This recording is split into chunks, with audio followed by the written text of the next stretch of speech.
Olá galera, tudo bem? Bom, a gente vai dar prosseguimento no conteúdo. A gente vai continuar vindo climatologia ainda, né? Aí num ponto, um ponto introdutório ainda, né? Relembrando, a gente viu na semana retrasada, né? Os elementos climáticos. Então, qual que são os pontos que definem um respectivo clima? Então, se um determinado é frio, um lugar chuvoso, quais são os elementos que definem isso?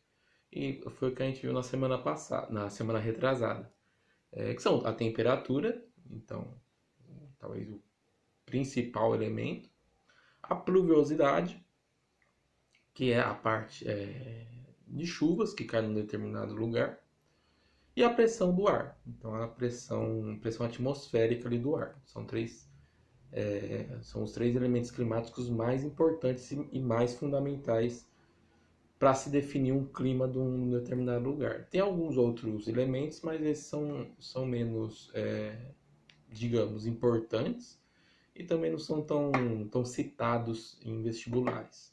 Tudo bem? Mas foi o que a gente viu na semana retrasada. Hoje a gente vai ver os fatores climáticos.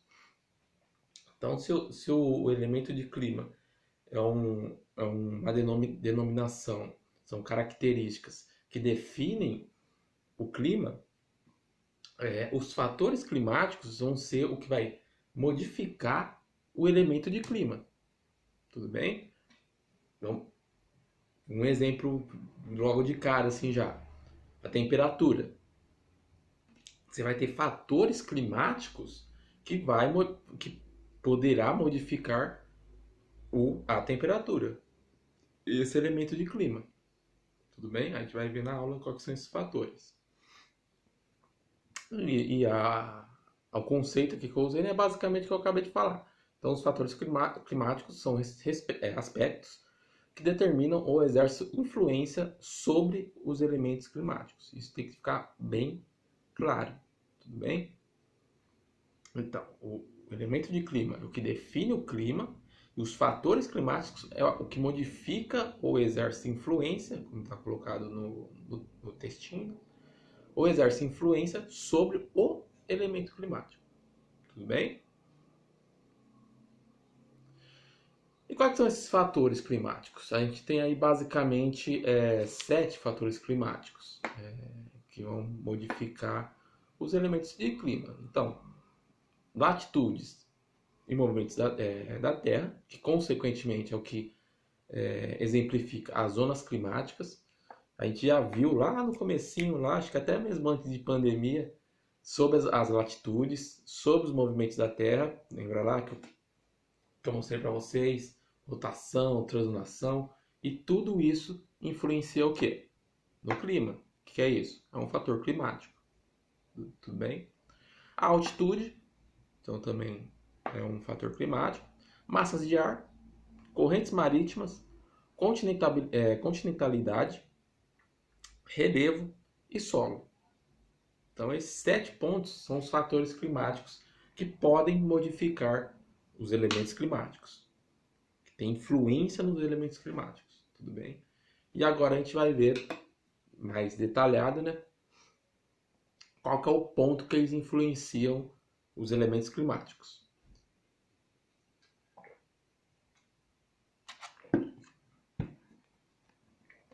Começando pela latitude e os movimentos da Terra. Então a latitude, dando uma recapitulada, é um ponto imaginário, né? São linhas imaginárias, que sai da linha do Equador até os polos. Então é uma linha imaginária que vai de norte a sul. Ele pode tanto ir de um ponto a norte ou um ponto a sul. Então é uma linha vertical, horizontal, perdão.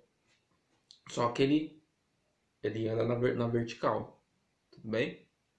São aquelas linhas imaginárias que circundam o globo, tudo bem? A latitude zero a linha do Equador, que está bem central no globo terrestre. Então vamos lá, que ponto que ele influencia? Principalmente o clima, principalmente a temperatura, tudo bem? É, Quanto mais alta a latitude, então quanto mais a latitude for, as latitudes dos polos, então são latitudes altas, o que vai acontecer? Você vai ter mais baixas temperaturas. Enquanto em latitudes mais próximas do Equador, então latitudes baixas, você vai ter uma zona com maior temperatura. E isso é o que também denomina as zonas climáticas. Quer ver esse mapinha que eu estou mostrando? Que tem a zona tropical, que é a faixa central. Ele vai do Trópico de Câncer até o Trópico de Capricórnio. Essa é a zona tropical. Por exemplo, é onde a gente está inserido. Você vai ter as zonas temperadas do norte e do sul. E por fim, as zonas polares. Qual que é a diferença? O que tem de diferente nelas? A zona tropical ela recebe uma grande incidência de luz solar, de radiação. Enquanto isso, repetindo, quando você vai indo mais para as latitudes mais altas, o globo aí vai ficando mais curvo, tudo bem? O que acontece? A radiação ela chega mais fraca, tudo bem? Então por isso, por exemplo, que na zona tropical, que a gente, por exemplo, recebe muita radiação solar. Já na região dos polos, recebe uma menor quantidade de radiação solar. Tudo bem? E além disso, também tem as estações, né? Então, lembrando lá que a Terra é inclinada, né? Então, essa inclinação, juntamente com o movimento de rotação e translação, exerce influência nas estações do ano. Então, você tem o verão, você tem o inverno, tudo bem? Outono e primavera, ok? E também está diretamente relacionada ao clima, ok? Essa questão da inclinação, ó, lembrando lá, essa imagem da esquerda, ela é bem propícia na questão das estações. Então você tem os dois globos centrais, é o outono e a primavera, quando a radiação é igual, basicamente por todo o globo. Só que em certos momentos do ano, o hemisfério norte vai receber mais luz, enquanto o hemisfério sul recebe menos luz. Isso caracteriza o quê? Verão no hemisfério norte, inverno no hemisfério sul.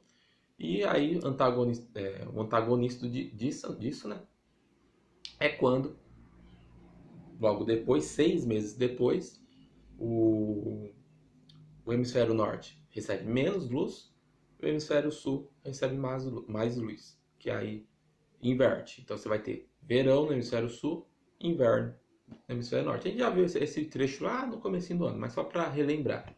Esse é um fator climático. Então, latitude e movimentos da Terra é um fator climático. Ele modifica a temperatura da Terra. Tudo bem? Altitude. Altitude. Quanto maior for a altitude, então, cidades muito altas, até eu peguei um exemplo no próximo slide, são mais frias. E cidades mais ao nível do mar, ou próximo, etc., mais baixas, são mais quentes. Por que isso ocorre? Por causa da pressão do ar. Em regiões mais altas, você tem a atmosfera é muito rarefeita, então não tem a mesma quantidade de gases em regiões de altitude. Então, principalmente o CO2 e o vapor d'água. O que isso influencia no clima? Em algo chamado efeito estufa. Como você tem quando a radiação chega na Terra, ele bate no solo e reflete. Quando ele reflete, essas partículas, vapor d'água, CO2, eles acumulam esse calor, essa radiação, e ocasiona o efeito estufa. Em zonas de alta altitude, você tem pouca quantidade de gases. E gases principalmente também CO2, principalmente não, né? Mas também CO2 e vapor d'água. Então você vai ter uma menor quantidade de efeito estufa. Então você vai ter regiões mais frias. O efeito estufa, o efeito estufa natural, a gente vai estudar isso. ele basicamente ele aquece, ele mantém a temperatura habitável da Terra. Tudo bem? Então tudo isso por quê? Questão de pressão atmosférica. Então a gente já viu a pressão, lembra? Tudo bem? Então a altitude é algo que influencia no quê? A pressão e, consequentemente, da temperatura. Ok? Um exemplo ó, que eu falei que eu ia pegar é Goiânia e La Paz. Os dois estão na mesma faixa de latitude. Tá exatamente na mesma faixa. O que ocorre? La Paz está a mais de 3.000 metros de latitude, de altitude, perdão. A mais de 3.000 metros de altitude. E Goiânia deve estar aí na faixa dos seus 500, 800 é, metros de altitude. Então é muito mais baixo. Então o que faz isso? Faz Goiânia ser um clima muito mais quente e La Paz muito mais frio. Tudo bem? Outro fator climático, as massas de ar. O que são as massas de ar? As massas de ar são porções, ou como também muita gente chama, bolsões de ar em movimento. Tudo bem? Então ele é espalhado por todo o globo, essas massas de ar. Você tem diferentes tipos de massas de ar. Como que ele. Qual que é a diferença das características de massas de ar? Vai muito do lugar de origem dessa massa de ar. Como? Se essa massa de ar ela se origina no oceano, por exemplo, ele vai ser uma massa de ar úmida. Se ela se origina no oceano em uma zona tropical, então uma zona quente, vai ser uma massa de ar úmida e quente. Ao contrário, se essa massa de ar se origina bem no meio do continente, você vai ter uma massa de ar seca. Tudo bem? Também, consequentemente, se essa massa de ar se origina perto do Polo Sul, você vai ter uma massa de ar fria. Tudo bem? Quando a gente vai falar de climas do Brasil, eu vou citar as mais influentes massas de ar que atingem o nosso país. Tudo bem? E consequentemente, a massa de ar é um fator climático. Tudo bem? Então, basicamente, aqui está o que eu expliquei. Ó. Então, as massas oceânicas são úmidas e as continentais são secas. Tudo bem? As tropicais ou equatoriais são quentes, então são massas de ar quente. E as temperadas ou polares são frias, são massas de ar frias. Tudo bem? Então, a gente vai ver mais quando a gente for falar dos climas do Brasil. Essas massas de ar que influenciam o nosso clima. Tudo bem? Então, massa de ar também é um fator climático. As correntes marítimas também um fator climático, tem influência direta no clima. Diferentemente das massas de ar, que são porções de ar em movimento, as correntes marítimas são grandes, né? Grandes porções de água oceânica, lógico, que se deslocam nos oceanos. Tudo bem? Por que elas se deslocam? Vento, o movimento de rotação da Terra também. Então elas têm esse deslocamento. Então essas setinhas azuis e vermelhas que vocês estão vendo no mapa aqui, ó, são todas correntes marítimas. Tudo bem? Tinha até lá, você pega na história, os navegantes eles utilizavam as correntes marítimas.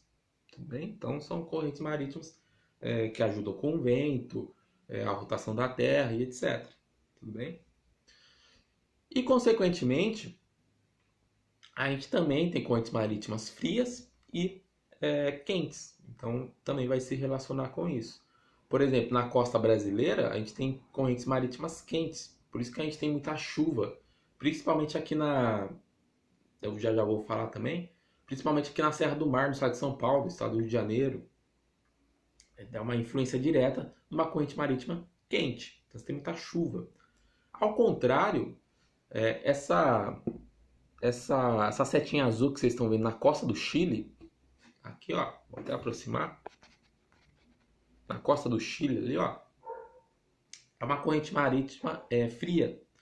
E ela é diretamente envolvida no quê? No deserto do Atacama. O deserto do Atacama, mesmo tendo esse nome, ele é um deserto frio. Ele é um deserto frio, o deserto do Atacama. Ele não é um deserto quente. Apesar que ele de ser variável, ele é um deserto frio. É diferente do que a gente conhece, o deserto do Saara, etc. É um deserto frio. Por quê? Diretamente por influência dessa corrente marítima fria na costa do Chile. Tudo bem? Então, também, ó, vocês estão vendo? Esse fator vai influenciar diretamente o quê? Temperatura. Pluviosidade. Tudo bem? Vocês estão vendo como tudo, ó, esses fatores estão influenciando tudo o quê? Os elementos. Ok? Continentalidade. Então é a questão também, a influência do continente. Do continente ou da influência do mar também. Que aí é um pouco diferente da questão das correntes marítimas. Tudo bem? Por quê? Aonde que está essa influência? Em regiões, a água ela consegue absorver mais calor do que as massas sólidas, como o continente. O que acontece com isso? Então, regiões mais próximas do oceano, você vai ter uma amplitude térmica, que repetindo, eu falei isso na semana passada, é a diferença entre a maior temperatura média e a menor temperatura média. Isso é uma amplitude térmica, tudo bem? Em regiões próximas ao litoral, ao mar, você vai ter o quê? Amplitudes térmicas baixas, tudo bem? Ao contrário, regiões mais ao meio do continente, você vai ter uma amplitude térmica maior. Tudo bem? Por quê? Repetindo.